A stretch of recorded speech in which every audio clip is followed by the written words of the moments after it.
Have you let it get you yet? People there are saying, how bad's it gonna get? And I've been calling to the sky, please don't let more bullets fly. Have you heard the talk of the cities and the towns? There's a fear from the inside and the toil all around. And I've been hoping for my help, find the cure to come and sail.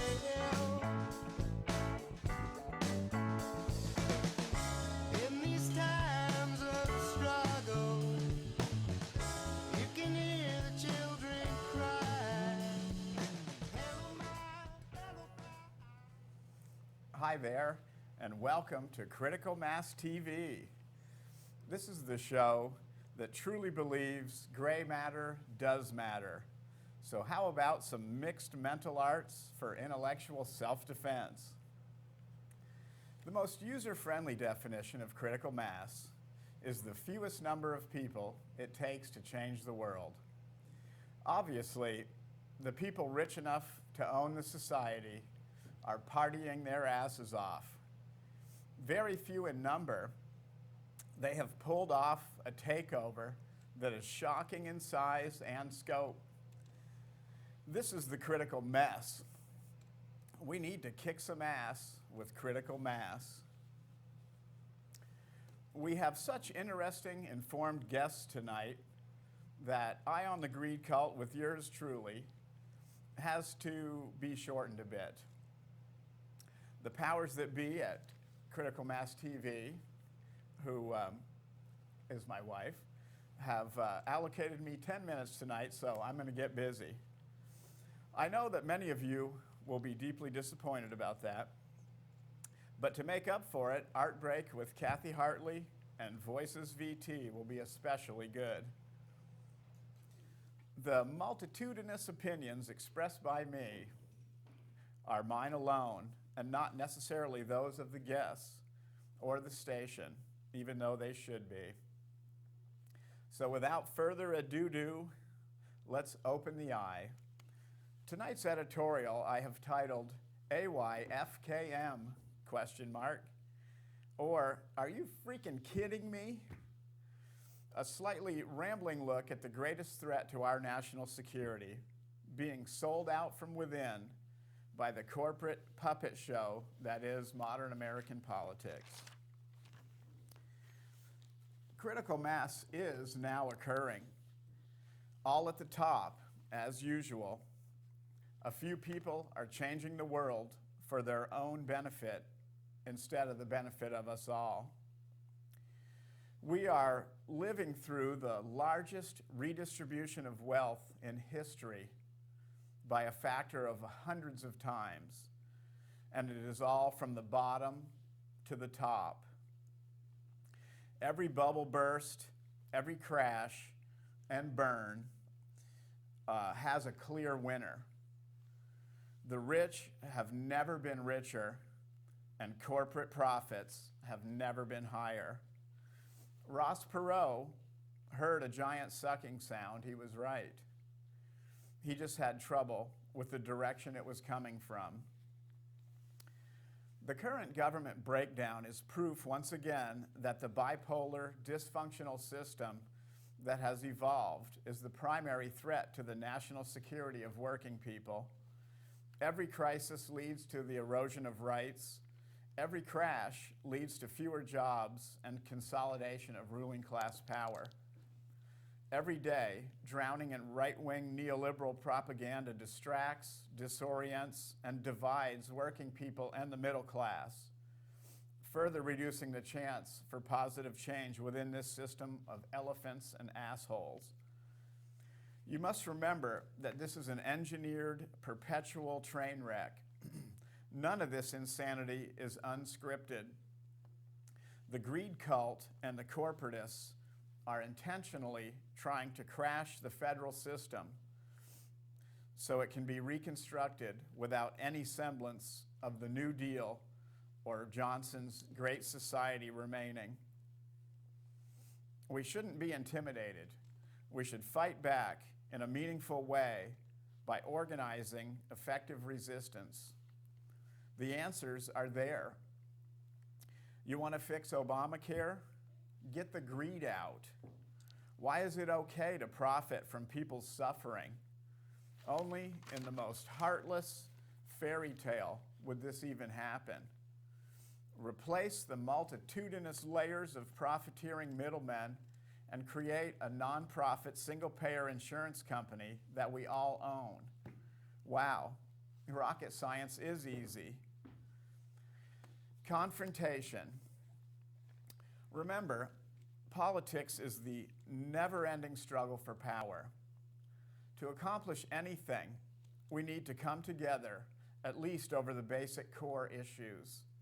We need to resolve conflicts amongst ourselves and members of our own working class, and we need to initiate confrontation with our ruling class. Vermont is the ideal place to try. Our unique brand says many things, but underlying them all are intelligence, practicality, and motivation. Let's expand the brand. Why don't we add courage to that list? I talk about wedge issues, those issues that divide and never go away. Let's be a wedge issue. Nowhere in the U.S. does the greed cult and neoliberalism have less control. The very fact that there is a Vermont brand is proof that we can do it. Courage. We need to know who our adversary is. America's ruling class is about 1,000 white guys that own a huge chunk of our society.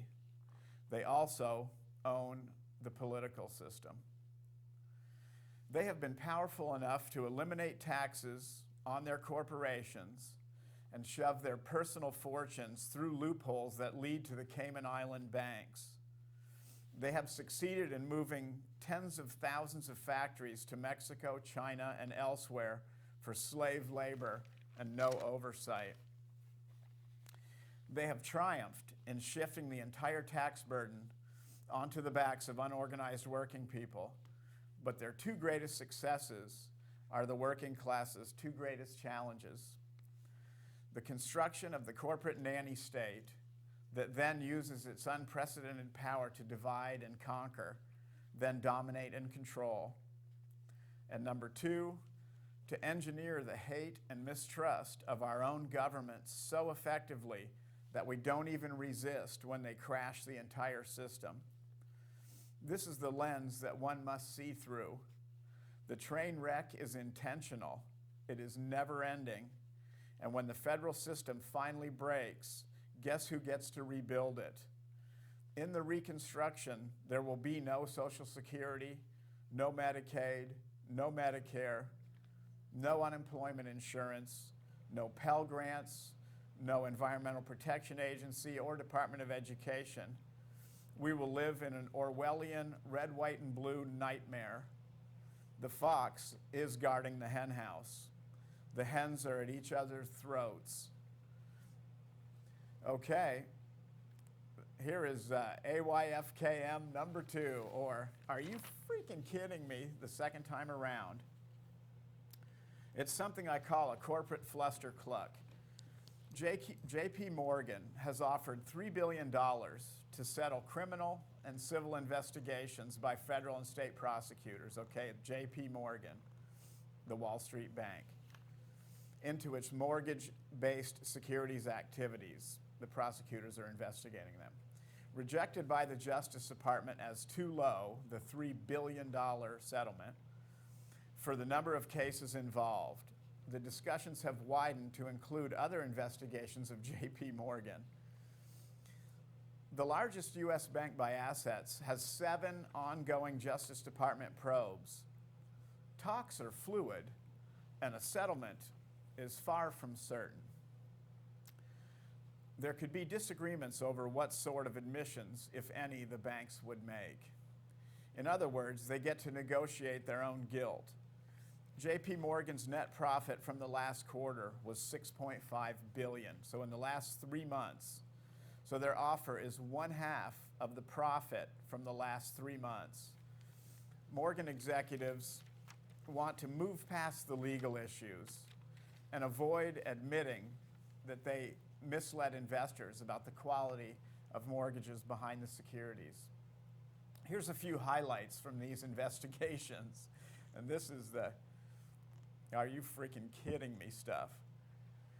Accused of manipulating a market index tied to corporate bonds, they settled for a $920 million fine, $80 million to settle claims related to credit card practices, $410 million to settle claims of manipulating electricity markets in the Midwest and California. And remember, this is a Wall Street bank that has just settled with the Justice Department for $410 million, settling claims of manipulating electricity markets in the Midwest and California. I just had to repeat that because it's wild. $1.8 million to settle mortgage foreclosure practice abuses.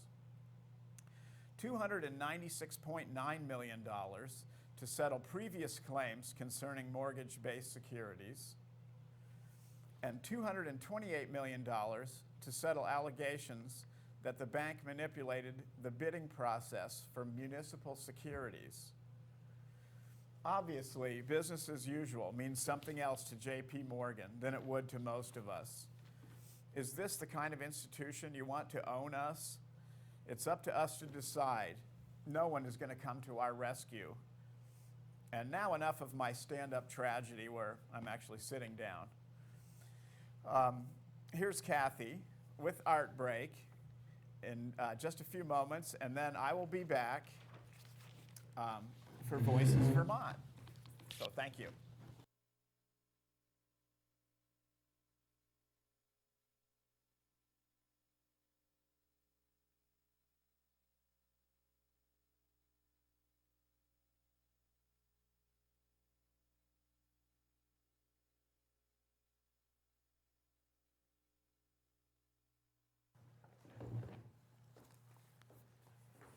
Hi, and welcome to Art Break. My name is Kathy Hartley, and this is Thea Lewis. She's my guest today, and Thea is the guide for the Queen City Ghost Walks. That's right. Is that correct? That's it. That's the title. Okay, and tell us a little bit about you, if you want to go into how this all came about, how you started the Queen City Ghost Walks. Sure. Well, Queen City Ghost Walk was really born after I went on a tour in Salem, Massachusetts, great ghost tour down there. And I started considering Burlington's wonderful buildings and thinking that I didn't know a lot about the history behind most of them. I thought a lot of other people might be curious about those buildings too. And then I started thinking about, well, if we had interesting buildings, what were our interesting haunts as well? So I came back and couldn't get the idea, the thought of the name Queen City Ghost Walk out of my head, all the way back from Salem. So I waited maybe a week, and then I registered the name Queen City Ghost Walk with the Secretary of State's office. Just did it, just went ahead and did it. And once I did that, I started doing research. There's some really wonderful guides called the Historic Guides to Burlington Neighborhoods. These wonderful books that have been created by people who are local historic preservationists, people who know about the history of the city of Burlington. And so I started picking through these books and also gathering anecdotal evidence from people I knew. It's amazing when you tell people that you're going to be embarking on doing a haunted tour in a place that hasn't had one, how interested they'll be. I would be at cocktail parties. I was at one holiday party after I decided to do the walk. This was back in 2001. And some woman said to me, so Thea, what have you been up to these days? And I said, oh, well, I'm still working, and I named the place where I was working at the time.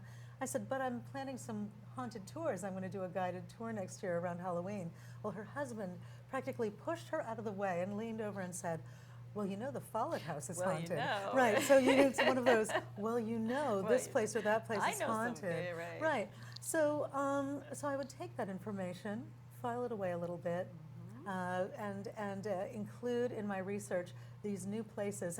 And I like to have more than one sort of example from people about a haunt. I like to gather a lot of anecdotal evidence. I like to make sure that the anecdotal evidence sort of dovetails with what I know about the building and the people who lived in it before I spring a ghost tour on the unsuspecting public. Right. Yeah. It's very historic, it's very educational. There's a lot of human interest, you know, about the people that lived in these places. And I love how you explain everything. I went on one of the ghost tours and ghost walks, and I loved it.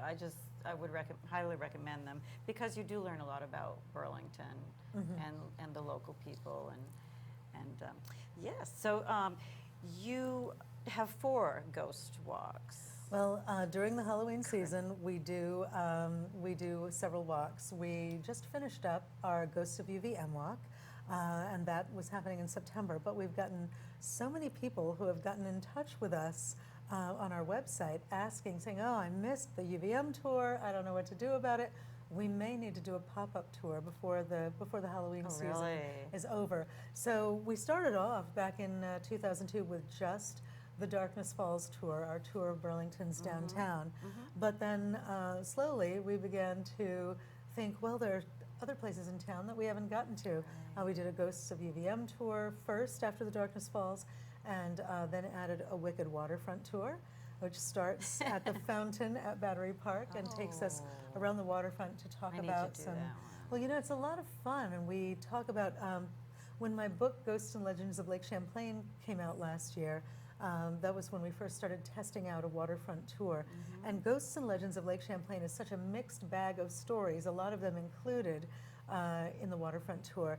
There's Champ, of course. I mean, Champ is a wonderful legend on Lake Champlain, both sides of the lake, where Champ is actually, actually protected. Champ is not an entity that is supposed to be hunted or captured. P.T. Barnum of Barnum and Bailey's Circus actually had a reward out for Champ back in his day. He wanted to exhibit this incredible Lake Champlain sea monster, and fortunately Champ was not found, and Champ was shy. Champ is shy, very, very shy. Likes to be down there in the depths of the cold, there's cold a lot lake. of depths down there. But yeah, the waterfront has such a mixed bag: UFO sightings and Champ and the shipwrecks. islands out there must have The islands out shipwrecks. there There's filled with so mystery. much. So there's railroad tragedies, just a lot of stuff with that Wicked Waterfront tour, and now It must as be the one hard you to attended. hone it down into the 20-minute, or it's a 45-minute tour usually, right? Actually, we do about an hour, hour. you know, and we try to make those tours.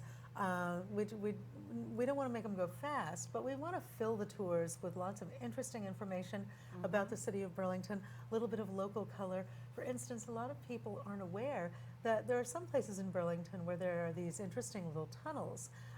Back in the early 1900s, we had not only the Hotel Vermont on the corner of St. Paul and Main Street, but also right across the way, right across St. Paul, this wonderful 200-room hotel called the Hotel Van Ness. Well, apparently during that time, a very proper time in the city of Burlington, citizens were upset that there were some ladies who operated inside the hotels. They weren't truly hotel employees. They served the needs of the gentlemen who visited the hotels. You could call these ladies freelancers, I guess. So these ladies were a trouble, a problem to the more proper citizens. And so apparently the hotels struck a bargain.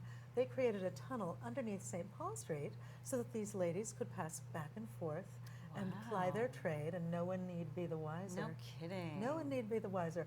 So it's those little stories mixed with the ghost stories, mixed with old stories of the city of Burlington back in the 17, 1800s. Right, yeah, you've done a lot of research. Well, the research has been a lot of fun. I never considered myself a tremendous history student back in school, but local history in the city of Burlington has really piqued my interest, and it's taken me to heights I never thought I would attain. I know. Yeah, I know the Graveside Gatherings tour that I went on. I'm sure there were many other stories you could have talked about on that tour, but you sort of have to kind of like, there's so much. There really is a lot. You really do have to condense. Yeah. And just in the downtown alone, when you're talking about our local mall, and we've got ghosts in the local mall, and I could say, well, yeah, there are ghosts in the local mall, but if you follow that tributary up to Church Street and then look across the street at a store called Homeport, well, it's not the same building, but years ago in that location, there was a building that was the Chittenden County Jail. The old Chittenden County really? Jail. Before the Chittenden County Jail was located on the corner of Main Street and Winooski Avenue, where we've got a big parking lot today. I mean, in that case, they did not pave paradise to put up a parking lot. No, It was something that quite was not different. paradise. So yeah, so you know, the old county jail used to be there on Main Street, Really? but before that, dating back to the 1800s, there was a county jail right on Church Street. And so we often hear stories about things people see or hear in the wee hours of the morning on Church Street. Right. Church Street has its mysterious apparitions, and we love to be able to pair them up with some anecdotal evidence to make those spirits make sense. You should talk to some of the policemen that are like doing their walk through the Church Street and see if they've seen anything stranger than already is on Church Street. Well, generally, what we hear are reports from people who are leaving jobs, late night jobs, and the town has shut down a little bit. There'll be people who, maybe after an establishment has closed or at the local banks in town, people who work late at night or into maybe 3 o'clock in the morning. So they'll be traveling home along Church Street, or often they'll be traveling home going through Battery Park, where lots of apparitions have been spotted. Wow, We had that one. would be scary. It would be scary. One gentleman told us at about 3:30 in the morning he had a job as a custodian in one of the banks downtown, and he'd finished his shift, he had finished cleaning, and so he made his way to his little apartment in the Old North End in Burlington, and as he crossed past the fountain in Battery Park, he realized that he was craving a cigarette. So he walked a little way, searched for his matches, realized he didn't have matches or a lighter, and he saw someone standing over at the little overlook there in Battery Park, and he thought, oh, well, maybe that person has a match. So he walked up, and just as he started to reach out to get the person's attention and say, excuse me, buddy, have you got a light? The person he was looking at simply disappeared. So it's those stories that make the city of Burlington an even more interesting place than it is by the light of day. Right, yeah, there's so much history. Yeah. Burlington's a great town anyway. So I noticed, I looked on your website, which is what would you call just Google Queen City Ghost Walk. QueenCityGhostWalk.com. If you look for QueenCityGhostWalk.com and you'll find us there, you'll find a lot of events coming up. We do a page on our website called Countdown to Halloween. You'll find things like this appearance here on VCAM and lots of other events coming up through the month of October and even into November this year. Right. Yeah, you've got a lot going on. This We is your do. time of year. It is our time of year, but you know, we looked at the calendar, and when we discovered that Halloween was on a Thursday, we had Friday and Saturday night, we thought, well, why just let October be our month to howl? We can bring the fun right into the first part of November. That's And we do often get calls after Halloween, the last couple of years, people saying, well, do you have a tour after Halloween? And the answer before had been no, but the answer this year is yes. Yes, and you do private tours too. We also, we do private tours. We found that we do we're having a great time kind of spreading out with Queen City Ghost Walk into all kinds of, extracurricular things and mysterious things. We do private tours if someone has a birthday or a family is celebrating a reunion or someone's got an anniversary. We will absolutely provide someone with a private tour, or in some cases, bring the fun to you. We can do an evening of ghost stories at someone's business or someone's home. Right. Yeah, and also last year I introduced tarot readings into the mix. Oh, really? And that's a lot of fun. You do the tarot readings? I do the tarot readings. People will often see me at a local coffee shop with some guest who has decided that they'd like to take advantage of the fact that I do tarot readings, and we'll sit and we'll talk about what their life has been like, past, present, and what's going to happen going into the future. Oh, that would be so much fun. It's a lot of fun, and we found that local businesses have also taken advantage of that for events that you might want to have some type of entertainment, but you want something that doesn't take over the event. A little but out of something the that just- ordinary. A little out of the ordinary. Yeah. And there are lots of fun things that people do for these events, but we've had a great time going in with our past, present, future, 3-card tarot readings, and Right. I'll get to meet an awful lot of people and find out what makes them tick when I do those events. Oh yeah, and I'm sure then they can tell you all kinds of stories, and then it just snowballs into more walks and more tours and more guided tours. And It's true. The more people we meet, the more fun it Yeah. becomes. And my husband Roger, who is our ghost tour ambassador and meets people at the beginning of the tours. oh, they're that was generally- Roger in the No, it was hat. Roger. Roger in the dark clothes and the pork pie hat. You know, we find that since we started doing these tours together, the most amazing things happen to us, and we meet the most charming people.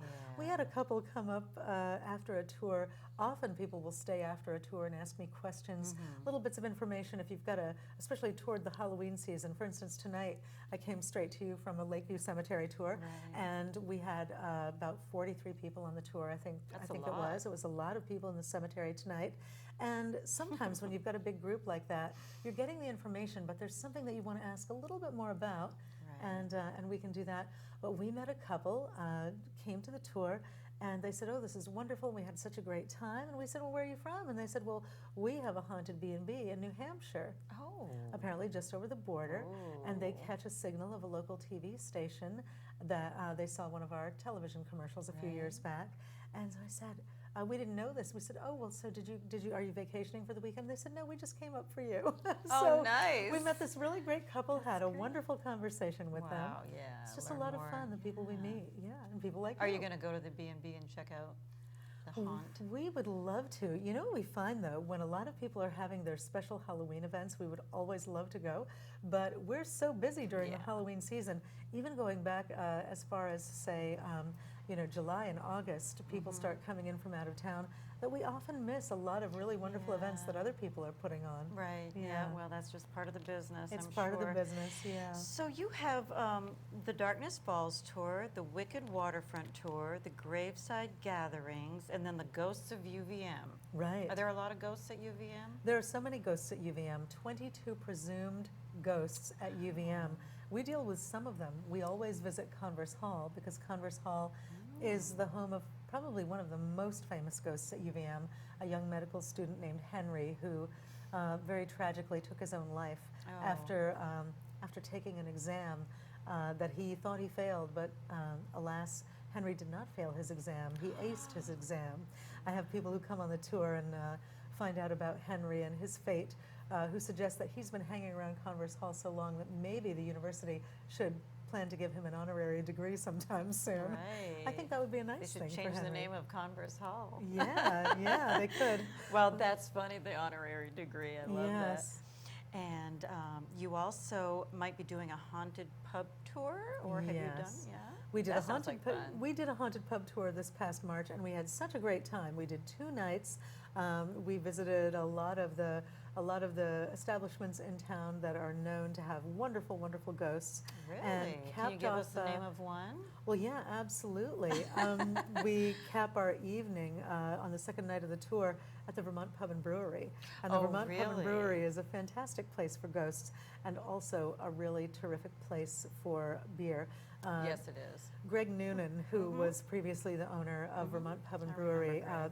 Steve Polowasik is a wonderful guy, and often if I've got a daytime tour and I take them up to the little outside eating area, there on the balcony at the Vermont Pub and Brewery, on at least one occasion, Steve has stuck his head out the door and made a little woo noise for us. Really? But yes, Just Greg Noonan was the first person I met associated with the Vermont Pub and Brewery, and what a Great guy. wonderful, talented Irishman, just quick-witted and would stop everything and talk to you. he would stop everything. Yeah. He would talk.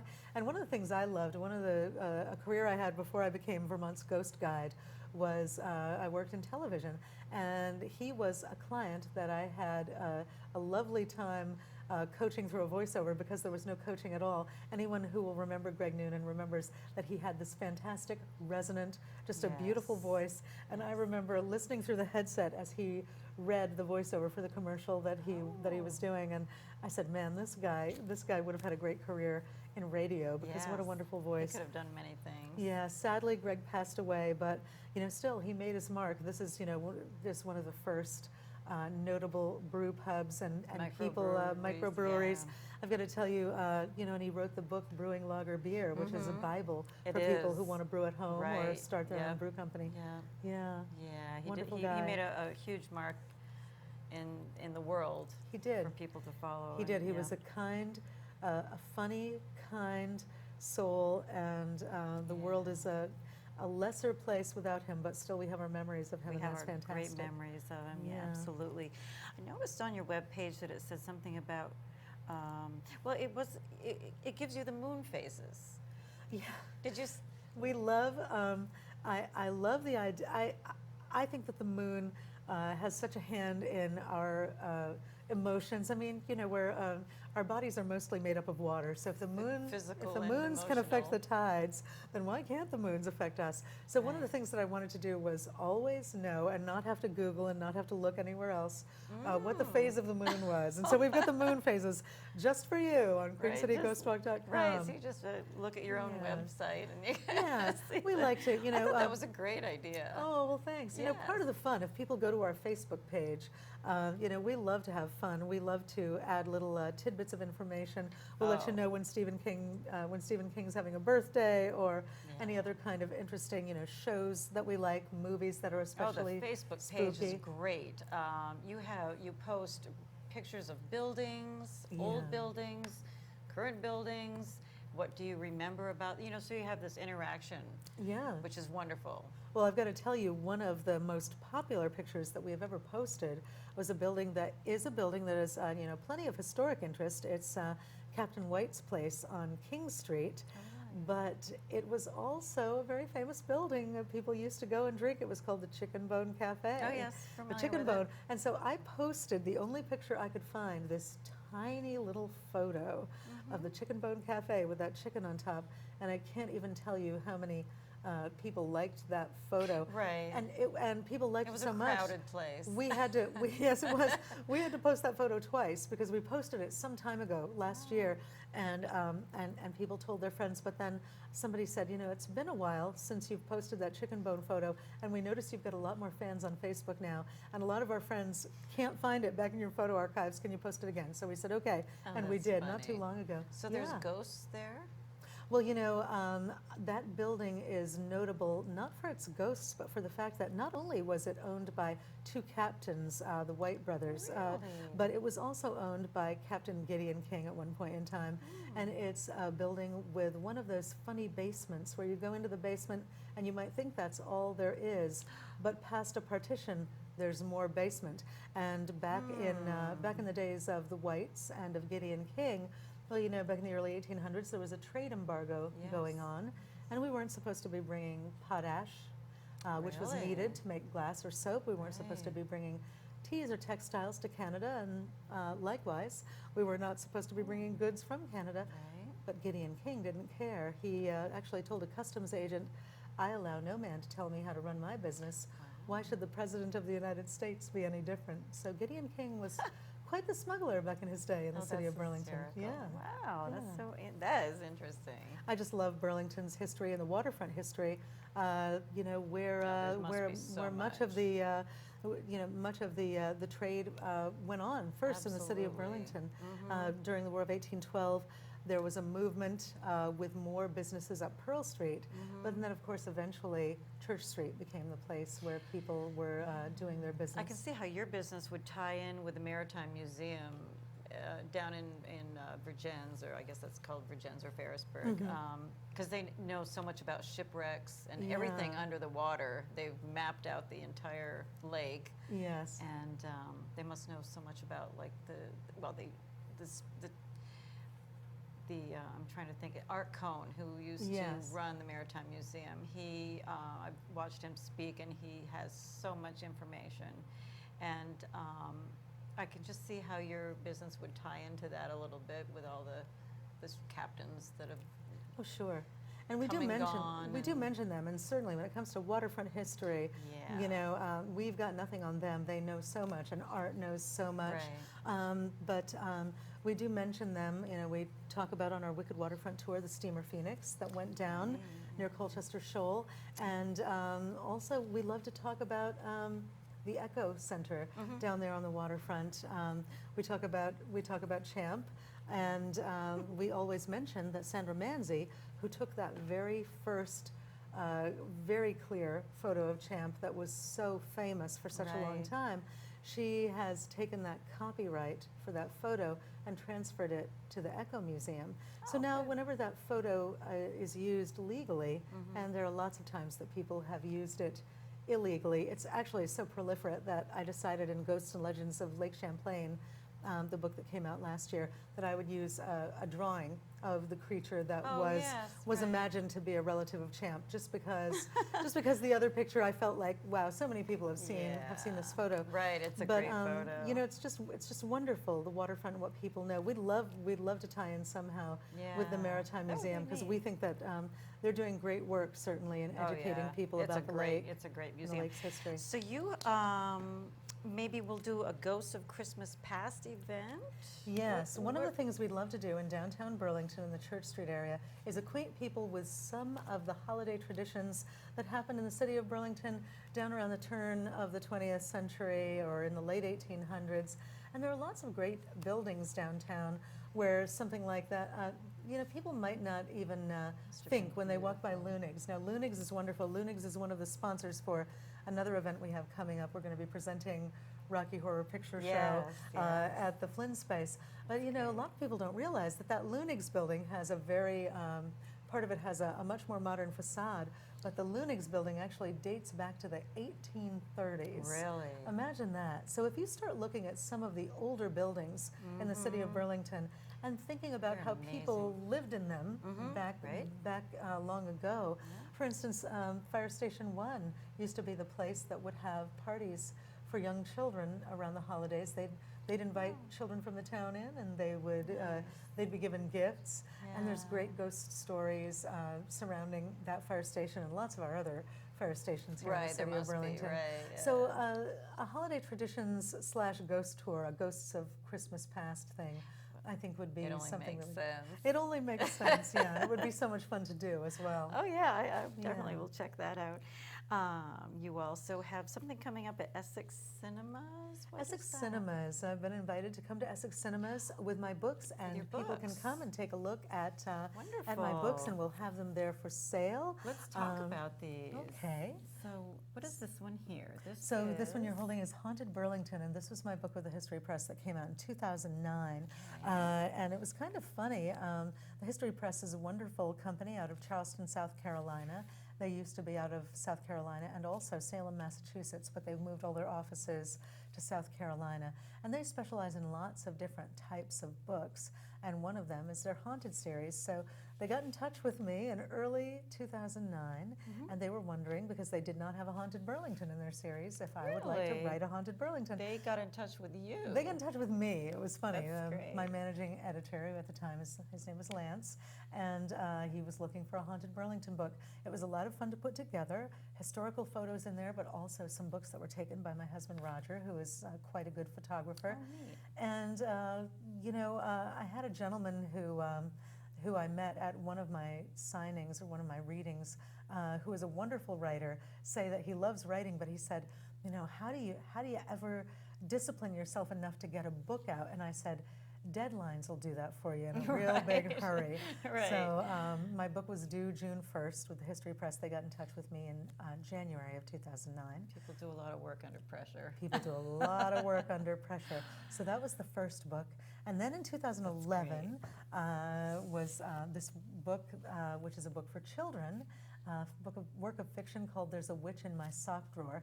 And it is the story of a little girl named Lucy who loves Halloween, but she's got a big problem. She's got a very messy room that she has been waiting to clean while her mother has been getting more and more upset. Her mother finally lays down the law, and interesting things happen when Lucy tries to clean her room. Oh. So it was a lot of fun writing that book. It was I a book that was bet. about, I'd say, 8 years in the making. And finally, you know, one of those things where, you know, once you have a deadline, things began to materialize pretty quickly. Yeah, I can imagine. And then this one right And then here. the third book, which was Oh. just published last year, and that is Ghosts and Legends of Lake Champlain. I felt like I was given a really unexpected gift. in being asked by the History Press to write that book. I had not planned. I had not planned to write a book last year, but they got in touch with me in March and said, we're a little bit light in our haunted series, so would it be possible for you to write a book? And I said, yes. This was March, and I said, when do you need it? And they said, June 1st. And I said, 1st. I'd better start writing. Yes, Yeah. yes. So that was fun. Well, that's wonderful. And you can,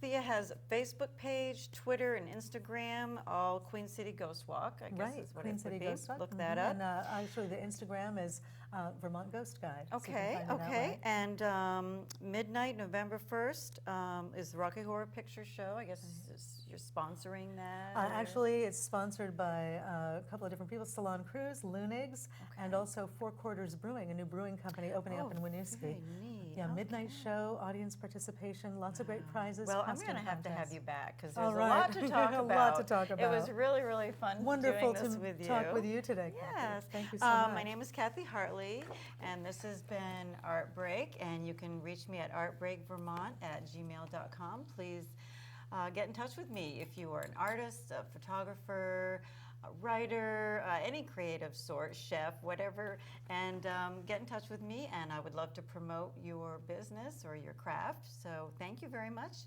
and here's Brad.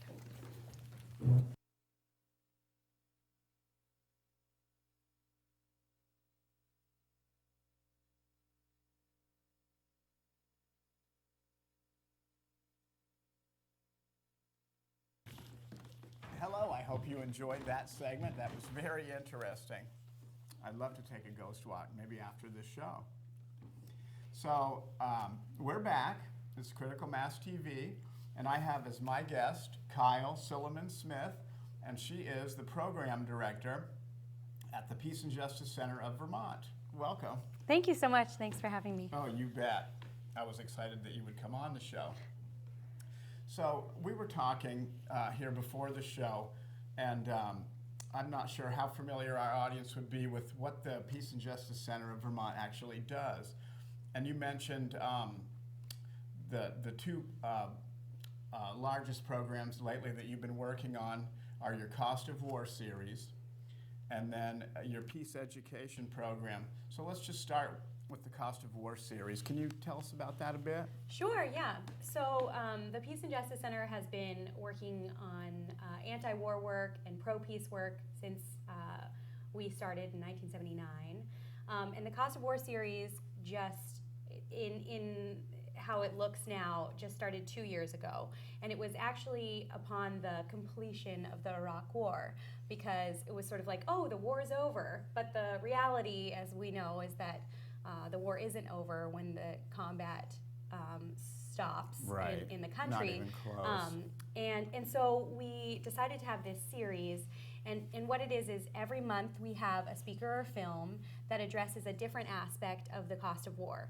And many of the films and speakers have focused on the loss of humanity. So the cost to the spirit of soldiers having been in a combat situation, Right. as well as the cost to people who live in war-torn communities.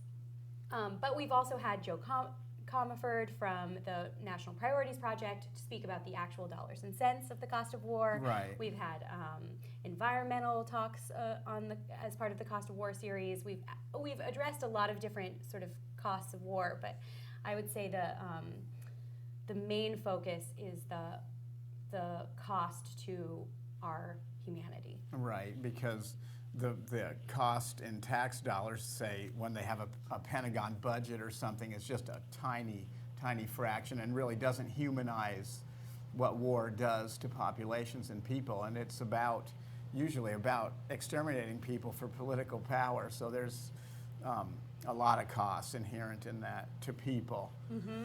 And one of our co-sponsors for the entire, our only co-sponsor that's been there from the very beginning through now is Veterans for Peace. And so it was important to us when we're speaking about the cost of war, especially the cost to the human spirit, that we're including veterans in that process, so that it's really clear that we at the Peace and Justice Center aren't saying because you've experienced this, or because you were a soldier, or because you went to war, that you shouldn't be part of the peace building process, or that you Right. shouldn't be thought of as a warmonger. You know, that the warmongers are those profiting. You know, Right, not just those because you who are- participated, you weren't making the planning decisions and whatnot. Right. Yeah, and so throughout the whole series, we've worked with Veterans for Peace, as well as different veterans from more recent wars, as well as people who've experienced combat, Yeah. the combat experience. And it's really important to us that this project is inclusive of that Sure. community, because that's essentially what we're talking about. There's a huge price to pay for all of us. Not only is it half of the federal budget now, just our gigantic war machine, which is a tragedy in and of itself, because And the part of that that's getting slimmed down more and more is support for veterans, which is Right. outrageous. You know, that okay, here's this massive budget, and this little sliver of that goes to assisting veterans, and that is the part that's getting slimmed down. Right. Not the right, when people aren't paying attention, the care, especially the psychological medical care of veterans, is very, very expensive. So planners and bean counters, they will tend to not concentrate on those areas because it's expensive and it costs a lot.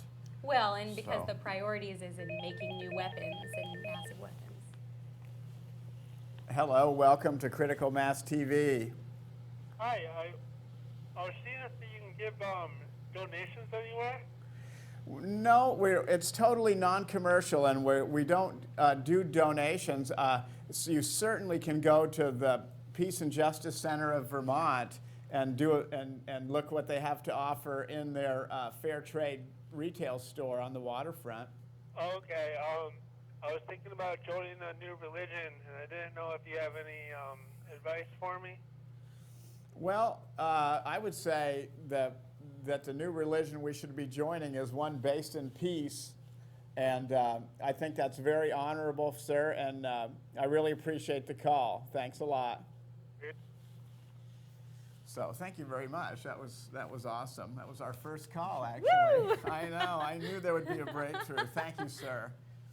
So on the flip side of the coin, you mentioned to me that the Cost of War series was one of your primary focuses, and then something I thought was really important and interesting was the concentration on your peace education program. Yeah, Tell us about that. Sure. So we are working to build peace, as well as to break down the infrastructure of war profiteering and war. So it's sort of it's one thing to say we as an organization are anti-war. We envision a world without war, and this is what's wrong with the way that wars are happening around the world, and this is what's wrong with the military-industrial complex and all of those things. But it's another to say, and here is an alternative, and here's Right. what is the power of peace, and how do you build the skill set and build the trust and the knowledge and the belief that peace is powerful, and that there are things like nonviolent action that can be used in a violent situation and Sure. have positive results and be successful and be sustainable. And so the flip side to the cost of war, or the anti-war work that we're doing, is the pro-peace and the peace-building work that we're building. And so we offer different trainings and programs that range from a personal sort of how do you build peace in your interpersonal relationships with those around you, Okay. how do you communicate peacefully, but and also programs that look at history in a different way and really study and analyze nonviolent action that has happened around the world and its Sure. successes, because that's something that's really cut out of our history books. It's not beneficial to Right.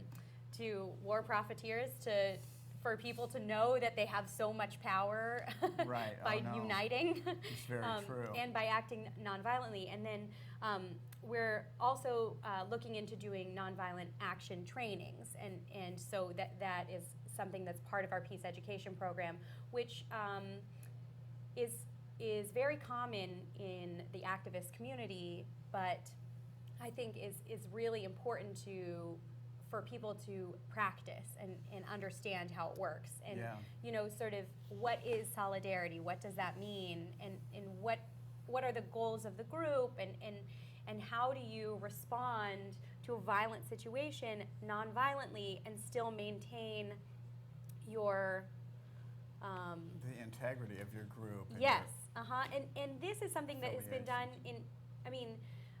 during the civil rights movement. They were trained extensively by people who were trained, who were part of the nonviolent movement in India. There's so many people that were part of that nonviolent movement in India that came to the United States and did massive trainings with people that were part of the civil rights movement to really work on that,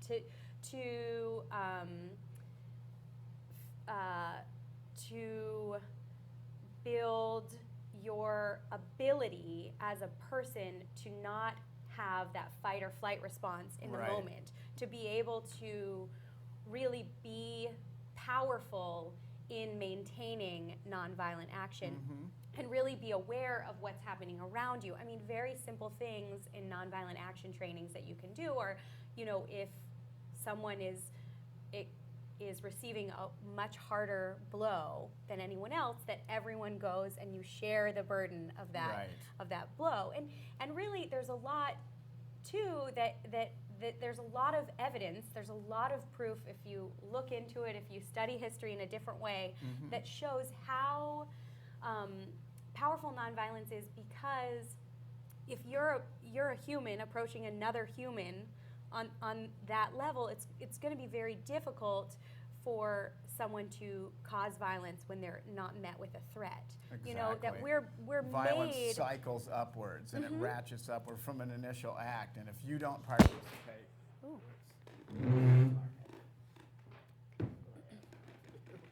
if you don't participate in it, then it doesn't cycle upwards. Right. Yeah. Absolutely. It's quite powerful once you look into it and you research it and you experience it. Is that if there's someone with a weapon and you're approaching them and you're talking to them as the human being that they are, that it's going to be really difficult for them to hurt you. A lot of violence is caused by the dehumanizing of people. So and that's how you're able to create effective soldiers, is by creating a system where they are able to dehumanize the enemy. Right. And actually, on Veterans Day of this year, we're having a speaker named Mike Heaney, who was a lieutenant in Vietnam, and he is a really interesting guy, and he has a very interesting story, because he was a Vietnam soldier, and and I don't want to tell too much because I want everyone to go to this speaker. Right. But he actually, years later, maybe 10 years ago, maybe a little bit longer than that, went back to Vietnam as a Vietnam veteran, and he met with Vietnamese veterans. Right. And they had this really powerful connection, and it's just this really amazing story to see it sort of happen full circle. And now he's great friends with them. And at one point, some of the men they he were was actually in combat against, not with. And some of the people that he's met, they know that they were in the same battle together. Even like they know that there is a very likely chance that they were firing at each other. And killing each other's best friends, and that still at so it's just a really powerful story, and he's an incredible speaker, and there's a lot more than that, but it's just one of those things that humans, the fight or flight is a real thing, but that if you're using nonviolent action, then you're really safer. In my opinion, that if I feel safer without a weapon, because then it's less likely that I will be seen as a threat and therefore engage in a fight. Right. So- well, the track record of nonviolent resistance, you talked about the Indians and Mahatma Gandhi, and that was thousands and thousands of people resisting in a nonviolent way, and arguably they were very successful because they did throw off the reins of British colonial rule by those actions, and that is not a small accomplishment. That was one of the most powerful militaries in the world was turned away, and that giant colonial system. And then, of course, the Civil Rights Act and the Voting Rights Act would never have come about. The recognition of African Americans as human beings. And the suffragettes too. I mean, through a hunger strike, as well as years of petitioning and letter writing, and then a more active form of active nonviolence, which was a hunger women strike. Getting the right to vote, Yeah. suffrage. Yes, and in being really strategic about that process, that okay, we're going on a hunger strike, and this is the reasons, and this is what they're happy, and this is why this is happening. And wow, look at this. No, I think that was it. Oh. Somebody's trying. Keep trying. I'm sorry, I dropped one of my microphones here, so I had to switch in midstream. But we can still take a call. I'll make it work somehow. We have some good ones, and we just don't So, charge them all, so they'll stay. yeah, that's But my just son- I was gonna incredibly tell you, my son, the interesting. You craziest- guys are one of so the dedicated fun and stories hardworking. is, And he like couldn't Burlington have and been Vermont ought to be very proud to have you around. And I in love those I little love the seats store in too. Oh yeah, the Fair fair trade store. Products is really. And Carmen was on before, right? Yes, Yeah. she was on our very first show actually. That's so great, yeah. Yep, Carmen And was all great. you could see was like what was up in that So then stuff. you mentioned the Cost of War series is going to move into a next phase, and you're going to start focusing on drones and the use of drones. And that's really exciting because the Cost of War series has grown from being quite small to having great attendance in the community. When we screened Dirty Wars, which I think you saw, we had a packed house in the biggest theater at the Roxy, which isn't massive, but really people are starting to follow this series I was and there. gaining so much from the films and speakers that we've been having.